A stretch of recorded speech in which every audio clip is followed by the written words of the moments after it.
ఎక్కడ ద్వారాలు ఏర్పాటు చేశారో వాటికి నామకరణ కూడా ఒకటి డొక్కా సీతమ్మ ద్వారం అని చెప్పి, అదేవిధంగా బాబు గారిని నామకరణం చేయడం. మరొకటి ఏంటంటే మత్స్యకారు ముద్దుబిడ్డ అయినటువంటి కీర్తిశేషులు మల్లాడి సత్యలింగ నాయకుడి గారు నామకరణం చేయడం కూడా మత్స్యకారు సోదరులందరూ కూడా అది ఒక మంచి అదృష్టంగా భావిస్తూ, మత్స్యకారులకి పక్షపాత ఎవరైనా ఉన్నారంటే అది కొనిదెల పవన్ కళ్యాణ్ గారు అని చెప్పి సందర్భంగా మేము తెలియజేస్తున్నాం. ఎందుకంటే గతం నుంచి కూడా మరి పవన్ కళ్యాణ్ గారు 2014 పార్టీని స్థాపించినప్పటి నుంచి ఆ రోజు గంగపుత్రులు ఎవరైతే ఉన్నారో వాళ్ళందరి దగ్గరికి వెళ్ళి పూజా కార్యక్రమం చేసి ఆ రోజున పార్టీని ముందుకు తీసుకెళ్లిన సందర్భం మరొకసారి గుర్తు చేసుకోవాల్సిన అవసరం ఉంది.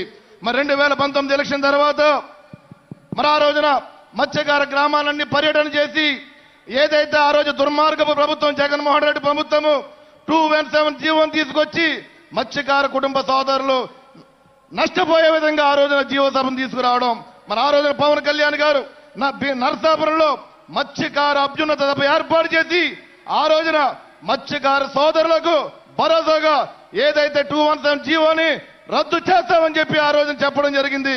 మరి ఈ రోజు 2024 ఎలక్షన్స్ లో ఈ కూటమికి అధికారంలో రావడానికి ముఖ్య నాయకుడు పవన్ కళ్యాణ్ గారు.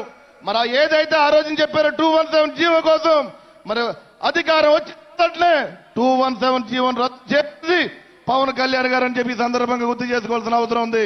ప్రతి మత్స్యకారు సోదరుడు కూడా మరి ఇందాక చూశారు, ఒక ఏవి మత్స్యకారులు కూడా వారి జీవన విధంగాని పవన్ కళ్యాణ్ గారు ఏ రకంగా స్నేహపూర్వకంగా వారందరితో ఉన్నారో ఇందరు వీడియో కూడా మనందరూ చూసాం.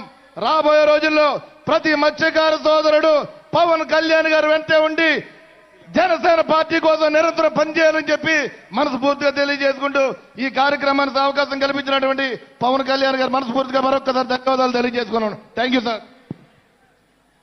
తాడేపల్లిగూడెం శాసనసభ్యులు గౌరవనీయులు బోలిశెట్టి శ్రీనివాస్ గారు. ఈరోజు 12వ ఆవిర్భావ సభకి మీ ముందు మాట్లాడే అవకాశం కల్పించినటువంటి